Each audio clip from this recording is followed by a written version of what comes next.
Hi, got another video, and I gotta warn you, it is almost 2 o'clock in the morning, so I may or may not make sense.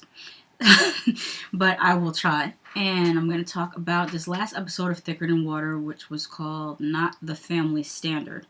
And, excuse me, sorry, still got voice problems. One day I'm going to be able to speak.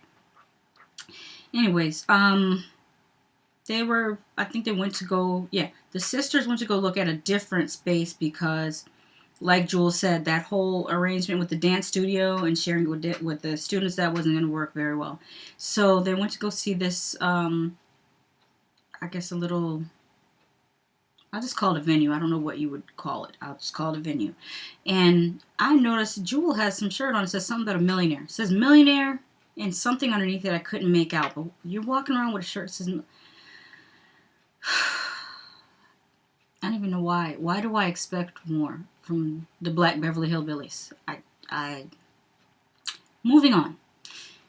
They're walking around the place, and she looks up and says, "Oh, the vintage chandelier is so beautiful." And I'm looking at the chandelier. Do chandeliers from the 80s count as vintage yet? Because that's what that was. That was probably from the 80s. It was not what you thought. It wasn't, a Boardwalk Empire chandelier. No, that was not. Maybe the 80s could be vintage, because that's been about 30 years. But I don't know whether I would say no. That counts as retro. I'm pretty sure that would be retro. Vintage is older than retro. That's what I'm gonna say. I just said it, so that's where I'm going with.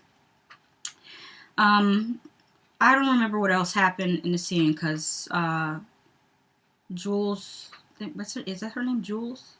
I think so, yeah. Jules' edges were hurting my feelings, so I couldn't really focus on anything she was saying. I don't understand. How do your edges look like that? Don't you know the trick of putting a little, if you don't have, like, some people can do, like, just a little water in gel. And that's me. I can do, on the edge, I can put a little water and gel, and you can see right there? Oh, it's all shiny. Can't see nothing. It's shiny. Yeah. But then I have edges, but I also have baby hair. I have a problem with that. I got that chilly baby hair, and I have to slick that back. Anyways, my point is, some of us can just put water and gel, and you know what you do? You put on a headscarf, you tie it tight for 10 minutes, let it dry, and then take it off. But if you got a little bit rougher hair, like one of my sisters, not rougher, I'll say different texture, because rougher is not the right term, because it's just as soft as anybody else. Actually, it's softer. But if you have a tighter curl pattern, that's what I'll call it. You could use, there's some stuff, I forgot what it was called, but it's made by Dax. That will lay your stuff down. You put some of that on, and you tie a scarf on for 10-15 minutes, and you take that off, it will be lying down. It'd be like right on your head lying down.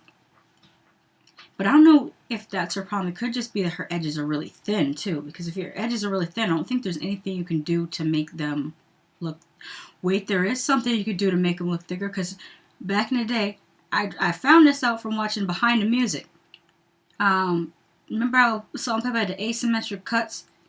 Something happened to Pepper's hair I think she had a perm mishap, and her hair fell out, and that's why they were rocking the asymmetric haircuts. And I remember them saying that they had to pencil in some of Peppa's hair where it had fallen off. Maybe that's what she needs to do with her edges, just for TV. Maybe put a little makeup there to make it look a little bit filled in. But like I said, I couldn't really focus on the scene. I just saw edges. Where was I? They went to church.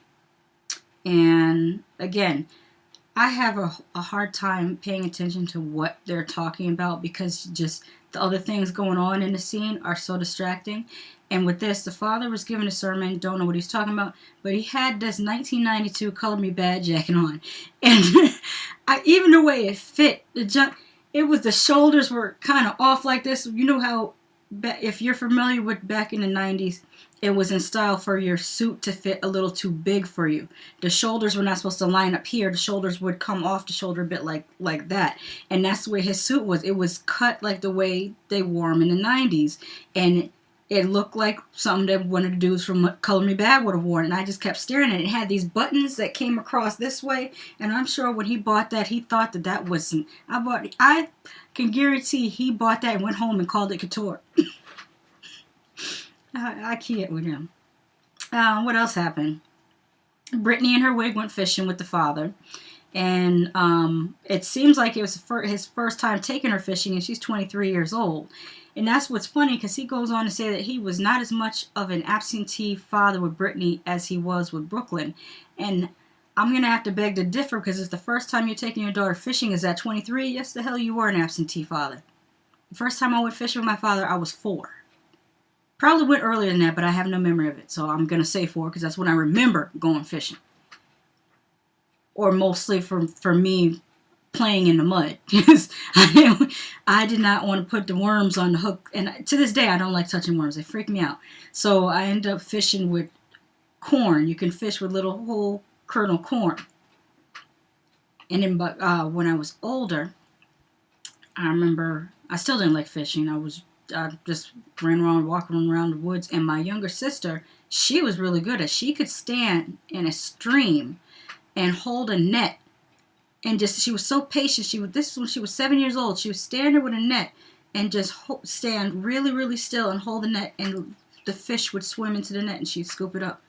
I would have never had the patience at 7 years old to stand still that long and hold. I couldn't stand still now and hold a net in the water to catch fish. And she was doing that at 7. But then again, she's not ADHD. She can actually sit and focus on stuff. And when she talks to you, there is some type of order to how she's speaking, which I've never been able to master. I can't do it. I'm working on it though. I hope that I'm getting better. But anyways, where was I? I went fishing, and oh yeah, I was thinking of, even though she was 23, it's better late than never, because I can't, say too many bad things, because there are people who don't have a father, or their father passed away when they were young, or they don't know their father. So even though he's doing things late, or maybe he's only doing them for the camera, at least he's doing them. So, you gotta point out the positive. Junice, and I'm going to keep calling her that because it's not spelled the right way. Junice and Jewel go to a dress shop, and they keep calling everything darling, and it's so irritating. Oh, this is darling. Oh, that's darling. Oh, this is They must have heard somebody say that and thought that was so high class, they just kept repeating it, and it's irritating as hell. They did try on some really pretty dresses, but they were talking about going to see the therapist, and I think Junice wants to see the therapist. Jewel doesn't want to see the therapist, but we find out that they eventually go anyhow. Benji and his father have give us too much damn information in the truck about their sex lives that I don't want to know about, so I'm gonna pretend like I never heard it. And then we hear about Benji having a shotgun wedding because his then girlfriend, who's now his wife, was pregnant, and he is finally going to buy a ring for her, which his father, I'm sorry. I just look at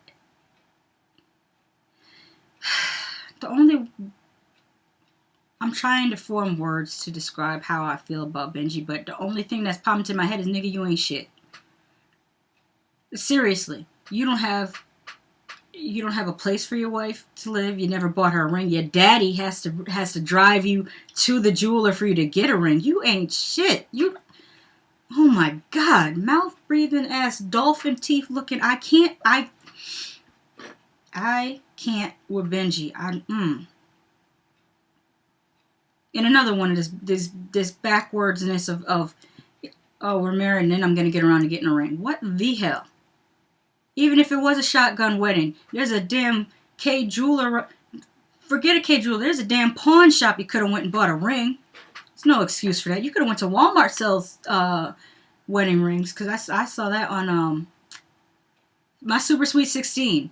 The guy that was going, it was a chubby guy. He was going with this chubby girl that they would fight all the time, but she kept on beating him up, but she ended up going to jail for assault for beating that man up. And what's even sadder is she was 16 and he was 20 years old and she was beating his ass. But he went to Walmart and bought her a wedding ring for like $25, $26, and then he had the nerve to ask what was the return policy on it.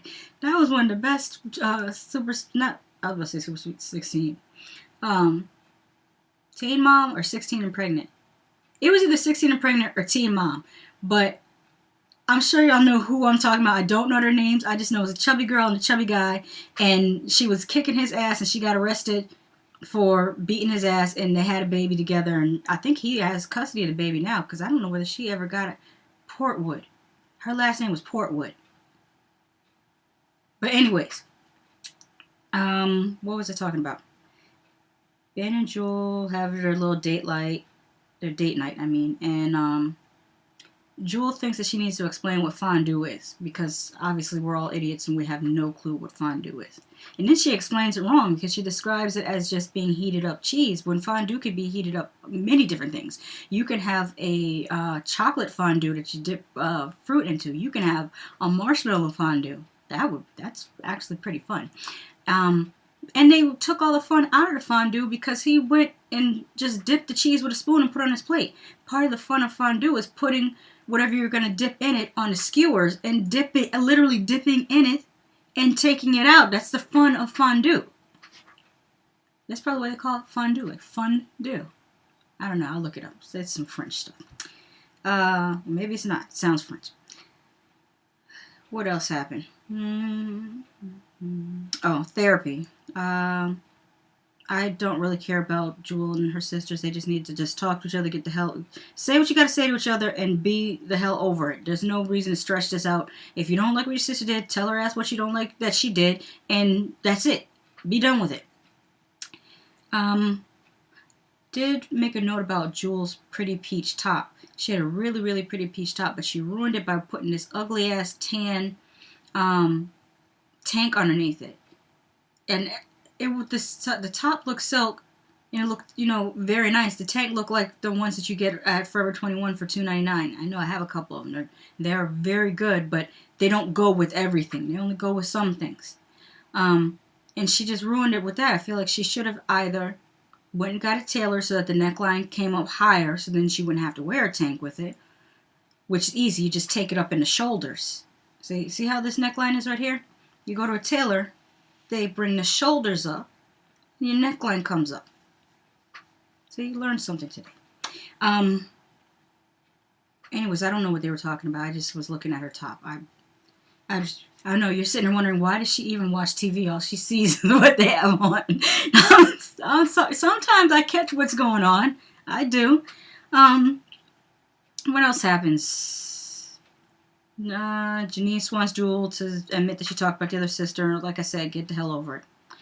I know what I thought about why I keep going in on them about the hair and the makeup and the clothes, and I think that I have been spoiled because so many years of watching the Basketball Wives and watching Real Housewives of Orlando. Real Housewives of Atlanta. They should do one of Orlando. That would be good to see. But watching those shows and being used to women having their makeup on point, their hair snatched, their clothes looking good for the most part, save for Candy. I think I'm spoiled from watching those. And then we watch this and we're like, what the hell happened?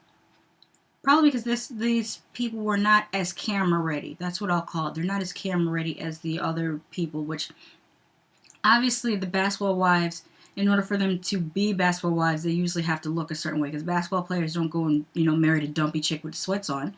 They marry, arm candy. So obviously the Basketball Wives are going to look a certain way. So maybe that's what I'm so used to seeing, that when I see these women, and to be honest, they look like regular women. They look like the women you would see in the grocery store, the women you would see at the post office.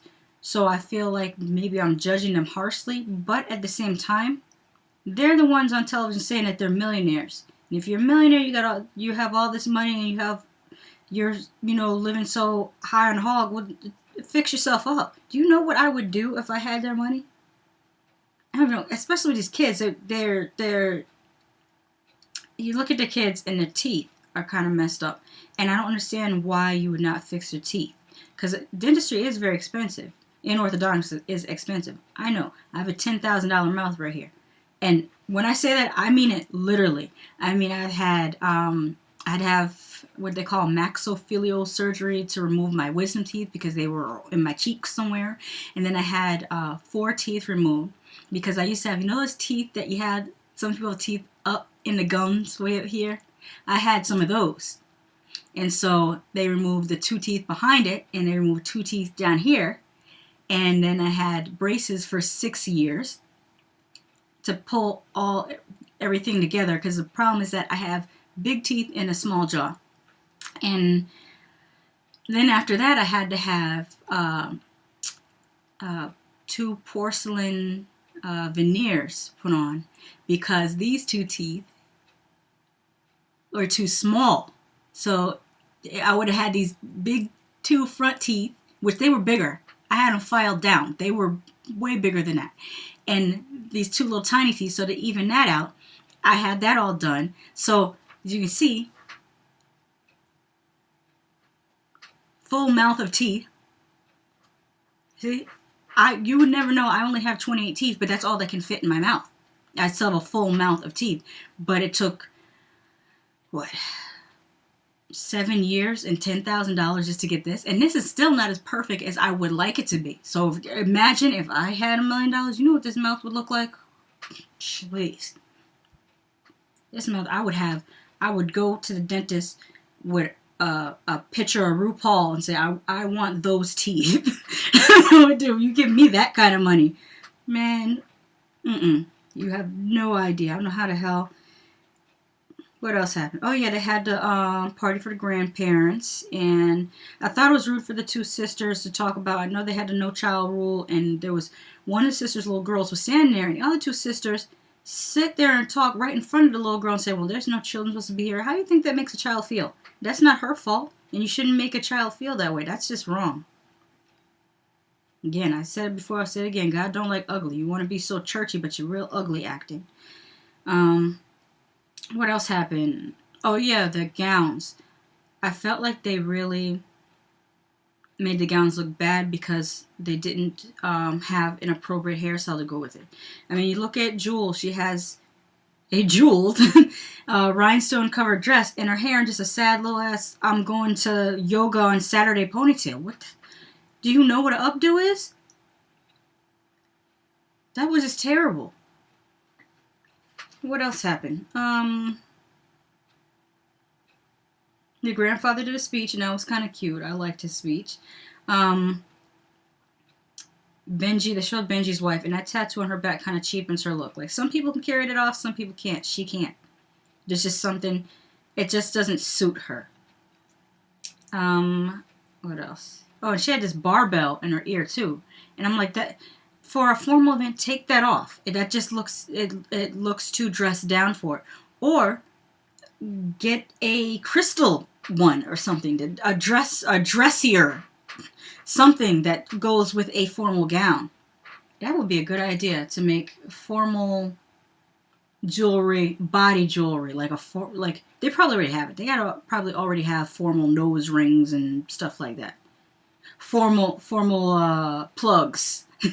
That would be a good. They've got to have that. I gotta Google it. Anyways, oh, and if you don't know, plugs are like when people stretch their earlobe out, and they have the big piece in the middle, circular piece. Sometimes it's wooden, sometimes they have a plastic one, sometimes they might have a stainless steel one, but they stretch their lobes out, and it's the piece that's in there, and sometimes people they call it gauges, but gauge is just the size of the plug that's in the ear. So there's a little bit of, what would you call it, alternative fashion? Body modification, maybe? Yeah, I think it's body modification, something like that. Ben presents his daughters with these rings and brings up his youngest daughter's virginity once again, which is kind of creepy to me. He seems a little bit obsessed with it. He talks about it a little too much, and it's creepy to me. Then, I finally figured out Benji's wife's name, Shanira. took me, 3-4 episodes before I figured out this chick's name. She looks all of 14 years old, which she might be, because Benji sure ain't a grown-ass man. He doesn't act like it. And since they had the whole shotgun wedding because she was pregnant, she could very well have been a teen mom. But she still looks 14, maybe 16 on a good day. What else happened? I talked about the Suits. Oh, I did see the preview for the next episode. In the next episode, Junior is planning his wedding, and he pretty much is planning it the same as a Super Sweet 16 party. Because, like I said, that nigga ain't shit. Brooklyn is having a hair show with some people. If you notice really quick, there were some blue people painted up like Avatar. And I'm interested in seeing how that's going to turn out. Because I like costuming and stuff like that. What else happened? Oh, when I say Avatar, I did say blue people. So that's the one I'm talking about. The one with the blue people, not The Last Airbender. Which to me was the real Avatar, was The Last Airbender. But the James Cameron one with the blue people came out first. And then they went and messed up The Last Airbender by having a bunch of white people play Asians. And that was messed up too. I just said it was messed up twice. Which it deserves. It's doubly messed up. And speaking of that, fuck you, M. Night Shyamalan. You are an asshole for that. And Jewel cries and repeats over and over again, I don't know. And I kind of enjoy that. She deserves to cry. I think if I had a scale of people that I hate on reality shows, number 1 would probably be Corey from the Houston Beauty. A close second would be Toilet Ring Mouth Tiana from the Bad Girls Club. And then Jazz Monet from the Bad Girls Club. Then Jessica from Houston Beauty. And then Jewel. Jewel, yeah, she comes in 5th. But that's only because it's only been so many episodes. I don't know. She might move up the line very quickly, but I can't stand her. So anyway, that's all that I have, I think, to add to any discussion about Thicker Than Water. And if you made it through the whole 22 minutes of my babbling, thank you so much for watching it. Bye-bye.